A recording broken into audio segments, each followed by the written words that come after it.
శ్రీకాకుళం జిల్లా ఆముదాల వలస నియోజకవర్గానికి చెందిన పొందూరు కేజీబీవీ విద్యార్థిని చిత్తరపు వంతన పాఠశాలలో జరిగిన ప్రమాదంలో తీవ్రంగా గాయపడి కాలు విరగడంతో విషయాన్ని తెలుసుకున్న ఎమ్మెల్యే రాష్ట్ర పీయూసీ చైర్మన్ కూన రవికుమార్ వెంటనే స్పందించి ప్రభుత్వం తరపున అత్యవసర వైద్య సదుపాయాలు కల్పించేలా చర్యలు చేపట్టారు.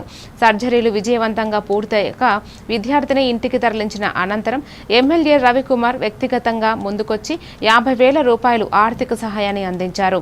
పొందూరు కేజీబీవీ ప్రిన్సిపాల్ సిబ్బంది సమక్షంలో జరిగిన ఈ కార్యక్రమంలో విద్యార్థిని త్వరగా కోలుకోవాలంటూ ఆయన ఆకాంక్ష వ్యక్తం చేశారు. విద్యార్థుల భద్రత కోసం పాఠశాలల్లో మరిన్ని జాగ్రత్తలు తీసుకునేలా చర్యలు తీసుకుంటామని తెలిపారు.